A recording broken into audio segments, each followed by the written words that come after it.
C'est une romance entre femmes, c'est du graphique. Ceux qui souhaitent avoir des alternatives à des livres qui font ultra peur mais qui cherchent quelque chose d'assez spooky et tout, je trouve qu'on est vraiment dans un juste milieu. Une petite déception pour moi.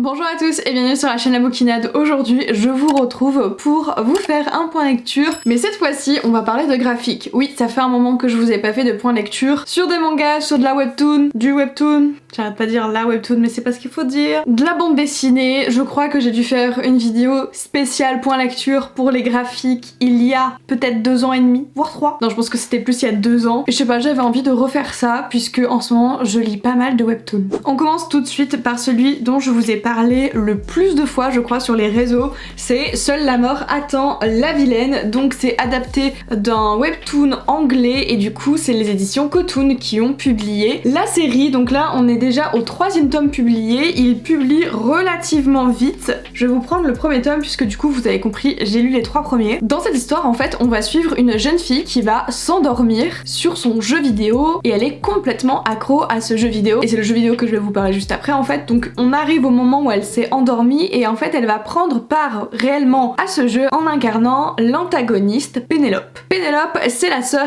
adoptive de la famille Eckhart. Et si elle incarne l'antagoniste, c'est parce qu'il y a 2 versions de ce jeu, il y a le mode facile et le mode difficile et quand tu es dans le mode difficile, tu incarnes l'antagoniste. Elle est détestée par ses frères, elle est vraiment détestée par absolument tout le petit monde qui tourne autour de la famille Eckhart qui est une famille noble. Et cette Pénélope, donc l'antagoniste, à chaque partie de jeu est vouée à mourir par l'un des garçons qui sont potentiellement susceptibles de pouvoir tomber amoureux d'elle et pour éviter qu'elle ne meure, il faut qu'elle augmente sa cote de popularité ou sa jauge d'appréciation envers ces messieurs pour espérer ne pas mourir de la main de l'un d'entre eux. Ce que j'aime bien du coup c'est que ça fait quand même écho à certains passages de la vie du personnage principal autre que dans le jeu et vraiment j'aime beaucoup découvrir le monde dans lequel il évolue. Il y a de la magie et ce qui est bien c'est que du coup comme dans un jeu des fois on peut avoir des réponses à choix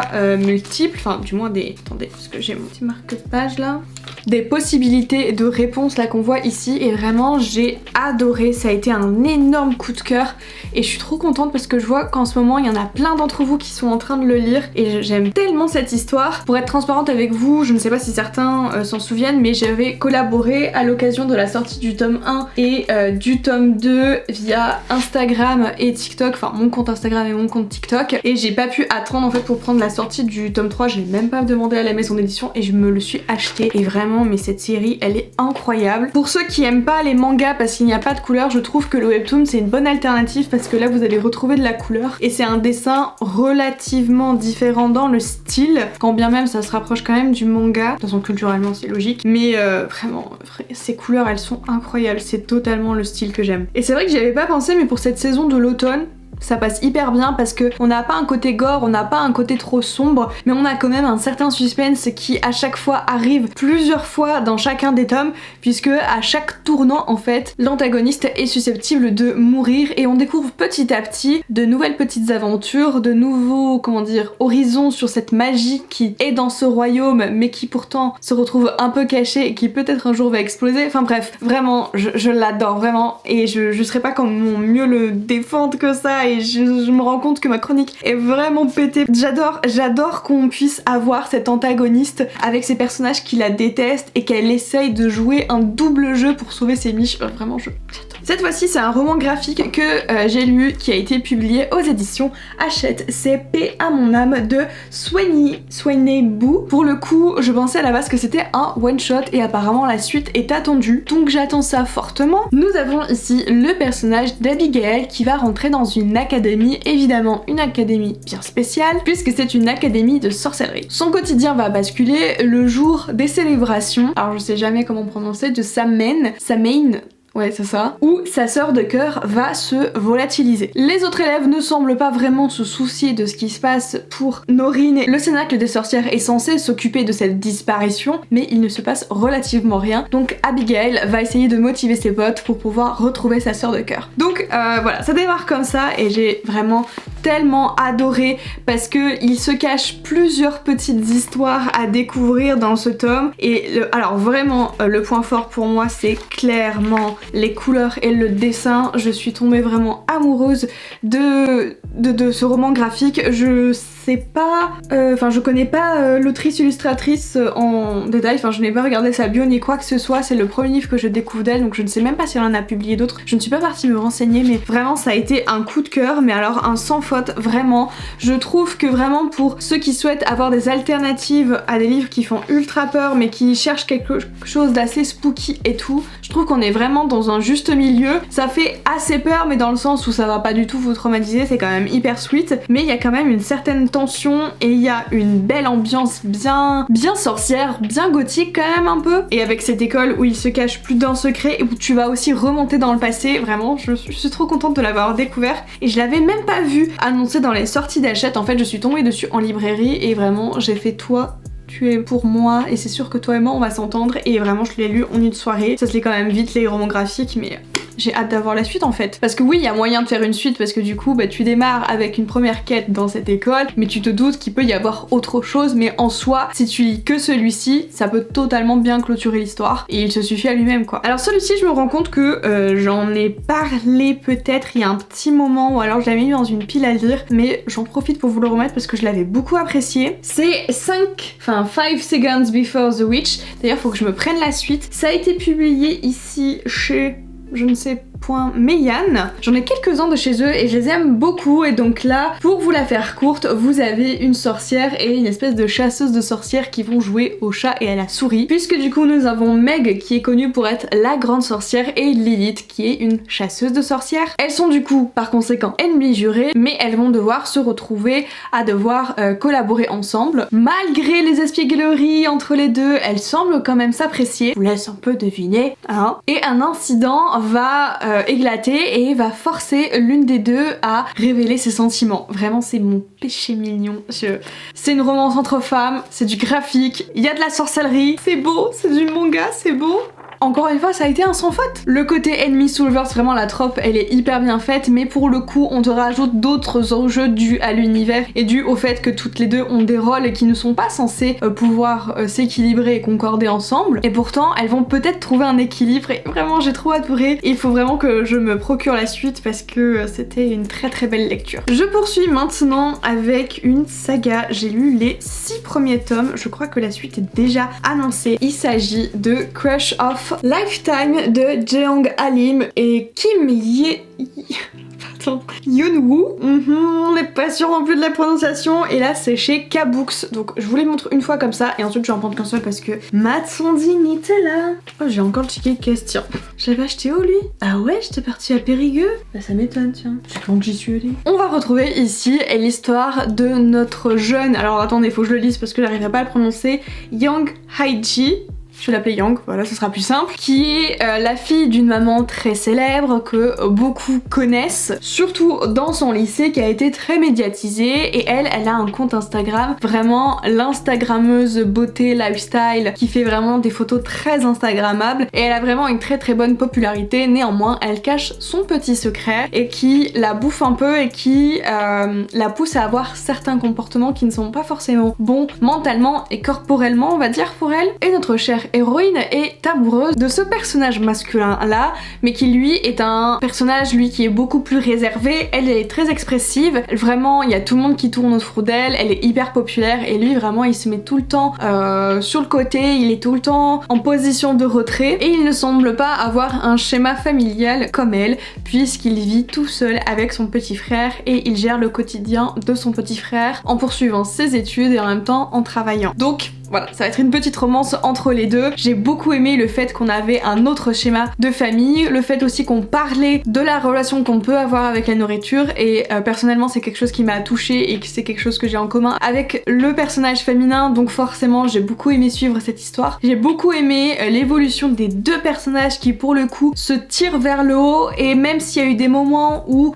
c'était un peu limite, où j'ai l'impression que l'autrice et peut-être l'illustratrice ont fait en sorte d'éduquer les gens en mode il y a des moments dans la vie où tu te tires pas forcément vers le haut, c'est ok à partir du moment où tu le reconnais quoi. Alors oui par contre c'est cliché, vraiment on est sur une romance ultra cliché tel nos dramas coréens, but ça m'a vraiment fait super du bien de lire cette romance qui à côté de ça avait beaucoup d'autres sujets. Forcément ce sont des jeunes adultes donc qui vont partir dans leurs premières études, ils ont déjà des premiers tafs etc. Donc il y a aussi cette vision de voir ces jeunes adultes évoluer et ça fait quand même vachement plaisir et ça fait du baume au cœur. J'ai beaucoup aimé du coup les couleurs qui ont été utilisées, et c'est des couleurs assez douces par rapport avec ce que je vous ai montré. C'était pas non plus des couleurs claires ce que je vous ai montré avant, mais on est quand même sur des couleurs beaucoup plus douces et un doussin beaucoup plus rond, et vraiment cette webtoon je l'ai beaucoup aimé. Faut que je regarde parce que du coup j'ai lu jusqu'au tome 6 et je ne sais pas si le tome 7 a été annoncé, mais j'ai hâte de pouvoir le lire et me le procurer. Nous continuons maintenant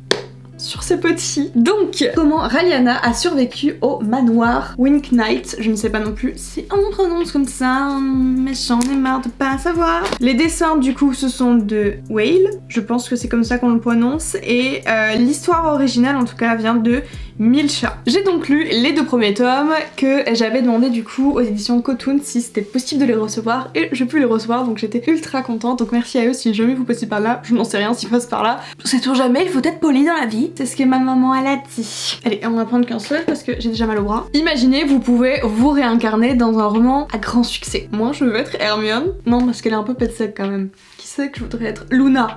Beaucoup de monde la sous-estime, mais elle est géniale. Raeliana va se retrouver enfermée dans un roman policier à succès. Elle va se retrouver du coup dans une partie d'échecs infernale, et afin également, comme dans Seule la mort atteint la vilaine, pour éviter de mourir, elle devra naviguer entre plusieurs intrigues politiques. Nous avons le duc Noah qui est le frère cadet du roi. Elle va le voir et va se dire ok je vais devoir pactiser avec lui afin de sauver mes miches encore. Comme dans Seule la mort atteint la vilaine, mais c'est pas la même. Pourquoi donc le frère du roi accepterait de sauver les fesses de cette demoiselle? Sous quelles conditions? Pourquoi accepte-t-il de jouer le rôle du fiancé? Et en échange de quelle information cruciale? Bref, j'ai adoré encore le fait qu'on puisse réincarner le personnage d'une histoire, et j'aime beaucoup vraiment je sais pas comment on peut appeler ça, mais le fait c'est comme si on avait une double fiction presque. Pour vous montrer un petit peu les dessins, on n'est pas tout à fait sur la même colorimétrie qu'on avait dans Seule la mort atteint la vilaine, où on avait beaucoup plus de rose et de violet parce que beaucoup de personnages ont des cheveux roses et violets. Je sais pas si vous voyez un petit peu. C'est pas nettement plus sombre. En tout cas, le style de dessin s'en rapproche. Et alors, merde. Je bave. Pour le coup, celui-ci, ça n'a pas été un coup de cœur, mais ça a été une superbe lecture. Et moi qui recherchais une nouvelle petite saga à lire plutôt facilement le soir ou l'après-midi quand j'ai la flemme de lire un roman, franchement ça a fait tellement le taf. Et encore une fois, le fait de pouvoir avoir un protagoniste qui peut réintégrer une autre histoire et où il y a un danger de mort, je sais pas pourquoi, mais c'est mon péché mignon en ce moment. Et puis vraiment genre intrigue à la cour, on prend. L'avant-dernier livre que j'ai à vous montrer, c'est une petite déception pour moi. Il s'agit de Vampiria Inquisition de Victor Dixon, dessiné par Eder Messia, et ça a été publié ici chez... C'est les éditions Soleil, ça, non? C'est bien de mettre un logo, mais c'est qui? Oui, c'est ça, c'est les éditions Soleil. Alors, je vous montre un petit peu à quoi ça ressemble à l'intérieur avant de vous parler de l'histoire. Du coup, je ne sais pas si certains ont lu la saga Vampiria de Victor Dixon, mais il s'agit d'une... Un marque-page que j'ai fait tomber? Ah oui. Il s'agit d'une histoire qui va à côté. Enfin, t'as pas besoin de lire Vampiria pour pouvoir lire cette histoire. C'est comme bonus ou complémentaire, appelez ça comme vous voulez. J'ai pas trop accroché. Alors là, pour le coup, je ne sais pas si c'est le style de dessin qui a un côté peut-être trop dur, trop marqué, et j'ai l'habitude d'apprécier plus un style plus rond, plus doux, plus délicat. Et là, on est vraiment sur quelque chose de, pas de plus brut, mais encore une fois de plus anguleux. Ah mais par contre celle-là, cette illustration est très très belle. la BD en fait tout le temps c'est ce style de dessin là. J'ai pas du tout accroché. J'ai pas accroché à l'histoire de base où du coup ici on se retrouve en l'an 1715. Donc notre fameux roi des ténèbres s'est transmuté en vampire et ça fait que 3 siècles qu'il règne. Et donc nous arrivons en l'an 299 où nous avons Silver, un humble jardinier, et Daphné. Elle est présentée comme une simple lectrice, enfin bref, elle fait partie des employés, puisque c'est la lectrice de la baronne. J'avoue que j'ai pas compris son rôle. Ils s'aiment tous les deux d'un amour interdit, et leur vie va voler en éclats le jour où un inquisiteur vampirique va les emporter tous les deux dans un tourbillon noir de terreur. Alors ça veut être une romance horrifique un peu, et frissonnante, mais alors pour le coup j'ai pas réussi à me satisfaire de cette histoire. Soit c'était de trop par rapport à la saga Vampiria, soit c'était vraiment juste l'histoire qui a fait que pour moi l'intrigue n'était pas assez complète, n'était pas peut-être assez poussée, et que le dessin du coup n'a pas su me plaire. Et c'est vrai que quand on lit un roman graphique, un webtoon ou un manga, quand le dessin tu n'accroches pas, c'est quand même compliqué d'adhérer à l'histoire, mais ça a été un gros flop pour moi. J'ai vraiment pas su à rentrer dedans, et pour le coup cette saga je ne la suivrai pas en bande dessinée. Pour le coup je sais que beaucoup ont eu du mal avec Phobos en BD. Alors moi j'avoue que j'ai adoré la BD Phobos, qui certes sort des dessins que je peux aimer habituellement mais que j'ai plutôt apprécié, mais alors pour celui-ci je suis passée à côté. On était presque quand même sur un point de lecture 100% webtoon, puisque le dernier que je vous présente c'est Because I Love You ou Because I Can't Love You. C'est aux éditions K Factory et c'est de l'IF. Nous allons suivre 3 personnages principalement, 3 personnages qui semblent un petit peu évoluer main dans la main, tout en se cachant des choses, tout en se les disant. Bref, ils sont en pleine construction, en recherche d'identité, en recherche d'amour. Nous avons Pritri qui a un crush sur un autre étudiant, donc Liam ici, mais ce dernier le rejette après une mystérieuse dispute avec Cole, son frère. Et en fait cette dispute va être le premier impact, et va avoir des conséquences sur plusieurs secrets, sur plusieurs destins croisés, sur plusieurs amitiés. J'ai précommandé le tome 2, je crois qu'il sort fin octobre ou début novembre. J'ai hâte de pouvoir me le lire, parce qu'il est vrai que quand même ce premier tome est assez introductif, et je l'ai bien aimé, mais ce n'a pas été un aussi gros coup de cœur que ce que j'ai pu vous dire pour Seule la mort attend la vilaine ou encore Crush of Lifetime. Là pour le coup je pense qu'il me manque encore des éléments. On est sur quelque chose quand même d'un peu plus mature, je trouve, que Crush of Lifetime. Enfin c'est moins c'est moins doudou, ouais je pense qu'on peut dire ça, c'est moins cucu à praline comme dirait ma mère. Et vraiment là pour le coup j'ai vraiment apprécié les dessins, je les ai beaucoup aimés. Mais encore une fois c'est quelque chose quand même d'assez introductif pour un premier tome. J'attends de lire la suite pour voir si j'accroche plus. Mais je peux pas dire que ça a été une mauvaise lecture, parce que ça se lit extrêmement bien, les couleurs sont super agréables, l'histoire quand même est assez chouette, il y a une dynamique entre plusieurs personnages et t'as quand même le temps de pouvoir sympathiser avec eux, mais surtout de pouvoir te lier avec eux. Mais je reste sur la réserve pour la suite. Et bien voilà, c'est tout pour ce point lecture spécial graphique. J'espère que ça vous a plu, j'espère que vous avez remarqué que cette année j'essaye de faire minimum un point lecture par mois, et en ce moment on tourne à 2 par mois. Je suis très fière de moi, j'arrive à me tenir à jour sur mes updates lecture. Je vous ai référencé les titres dans la barre d'infos si vous avez envie d'en lire certains pour cette période un petit peu spooky. Sur ce je vous remercie d'avoir regardé cette vidéo jusqu'au bout, n'hésitez pas à me faire votre retour en commentaire, de liker et de vous abonner si vous en avez envie. Et sur ce, moi je vous retrouve samedi pour une prochaine vidéo. Bye!